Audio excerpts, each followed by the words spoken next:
Today we're looking at Warhammer Vermintide 2 by Fat Shark Games in 2018. Vermintide 2 is a brutal hack-and-slash adventure viewed in the first-person perspective and is available for the PC, PS4, Xbox One, Series S, and X. Although set in the end times of Warhammer lore, its 4-player co-op is very reminiscent of Left 4 Dead-style gameplay, but with the focus being on ruthless, hand-to-hand combat rather than shotguns, handguns, and assault rifles. The game features over a dozen campaign-styled missions with 5 heroes and 15 career paths that can be played at any time and in any order once unlocked, using either online matchmaking or with bots if you prefer to do your own thing. For PC, most modern machines should be able to get playable gameplay from this title, provided you have at least 80 gigs of free storage for the base game. The main goal of the game is to work together in parties of 4 to ward off the overwhelming hordes of unified chaos in Skaven.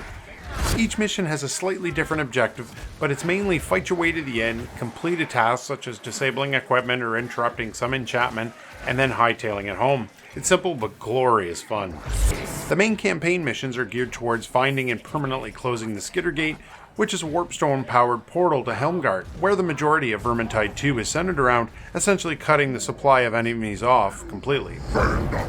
The bulk of gameplay can be found in the 13 campaign-styled Helmgart missions, along with an extra 3 as part of the secondary story called The Curse of Drakenfels. To start, there are 3 acts, each with a single mission initially available, and upon completion the next mission's unlocked. Once you've completed the first 3 acts, you can move on to the finale in Act 4. Each act and mission has its own unique theme, locale, and end goal. The scenery found also varies quite a bit, while the missions themselves take anywhere from 20 to 40 minutes to complete. Chaos Waste game mode is very similar, but it introduces pilgrim coins that can be used to buy or upgrade weaponry and unlock some personal and even party-wide bonuses. This game mode is a lot of fun and consists of multiple missions strung together, giving the party a chance to vote on potential mission rewards and the overall mission path. I think this is a really nice touch that shakes things up and provides a genuine challenge as things get progressively more difficult as you battle through. You've earned your reward. Don't forget it. The game features over 50 weapon types and several rarity levels, which add additional abilities, bonuses, and side effects. There's just about everything here, from great swords, dual swords, axes, pikes, blunderbusses, crossbows, longbows, and so on. So many options to suit most any playstyle. There are 5 unique heroes to bring into battle. Each has his or her own distinct look, weapons, fighting style, personality, background, and much more. Every hero has 3 available career paths, each with additional unique traits and bonuses to explore. A 4th path is also available if you're into buying DLC. Another nice addition to the game is the crafting mechanic. It allows you to break down unused or unwanted gear and weapons for parts and materials. You'll be able to create new items, upgrade existing equipment, reroll weapon stats, and so on. Many people enjoy making their favorite characters their own, and Vermintide 2 allows just that. You can customize the look of your characters, weapons, armor, and even your home. You can earn and unlock a fair bit of cosmetic content through the in-game currency, but you'll need to part with some hard-earned cash if you want to go to town. Textures and graphics overall are very well put together throughout the game, but there are a few scenes that just feel like a little extra time was spent developing them, standing apart from the rest. Likewise can be said for the animations and motion captures. They're all of high quality and don't sell the game short. Cutscenes aren't a huge aspect to this title, but the few available are nicely done using in-game graphics.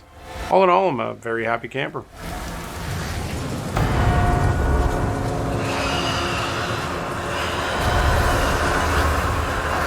The sound effects found here are fantastic and portray the actions in what feels like an accurate depiction.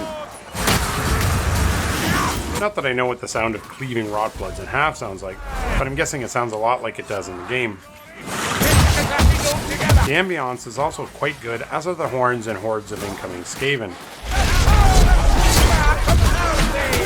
The music is also good and helps to sell each scene rather well, while also not being particularly noteworthy. Voice acting is great, and the ongoing quips, back and forth badgering, and camaraderie during the gameplay is a welcome bonus, as are the event-triggered commentaries letting you know that you're on the right path.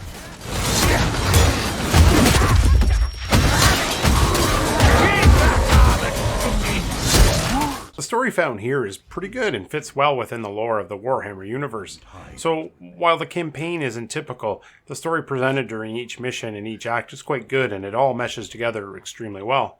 As with the bits and pieces of background and personality that each hero portrays as you run through the game, there may be room for a little more to the narrative, but I don't really think that the game is any worse for not having an extensive storyline. Why won't they come out and play?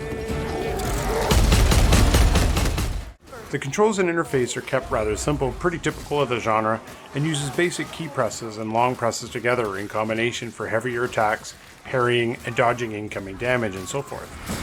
From the very start, the game gently eases you into the action in a non-overwhelming fashion, giving you a chance to acclimate to the controls and the environment. The included prologue doubles as a training session to help accomplish just this. The game offers up a handful of difficulty levels to help adjust to your gaming prowess and really ramps things up as you raise the bar. Whether you're in for casual gaming, a skilled gamer, or enjoy a difficult and arduous challenge, this game has what you're looking for. The game is also a bloody good time, although it can feel a little repetitive at times as you rip through the vast hordes of Skaven and Chaos forces. Thankfully, to combat this, there is so much variety in heroes, weapons, and playstyle. A single run through completing each of the missions will take you somewhere in the 10 to 20 hour range without really searching for some of the many extra hidden items strewn throughout the game. When you stop and consider the multiplayer action, the countless skill and weapon combinations, the variety of items and bonuses, the character paths, difficulty levels, and so much more, you could easily spend dozens if not hundreds of hours leveling up the characters and enjoying the game. Another thing to consider is the vast, and I do mean vast, amount of available DLC. There's quite a bit more actual mission content that you can add in, and an incredible inventory of weapons, skins, and other cosmetic items to buy both with in-game currency and your hard-earned cash if you're willing to part with it. To further add to replayability and customization, the game features full Steam Workshop integration with a large number of mods offering everything from quality of life and GUI updates, item balancing and tweaks, game modes, and quite a bit more. Let's just start by saying that I really enjoyed Vermintide 2. I had it sitting in my game library for ages, and I'm sorry that I didn't take a look before now. The environments, sound, story, and combat all come together nicely for an epic, bloody mess of an adventure. There's just so much to see and do, and the heroes are all just begging to be leveled up to enjoy what each of them has on offer. If you're into brutal melee-focused combat, or even just a Warhammer fanboy, you'll want to take a look at this one. Finished praying, have you? Where is your patience, Master Dwarf? Have I ever let you down? Victory favors the faithful. Let us teach them fear. For Sigma!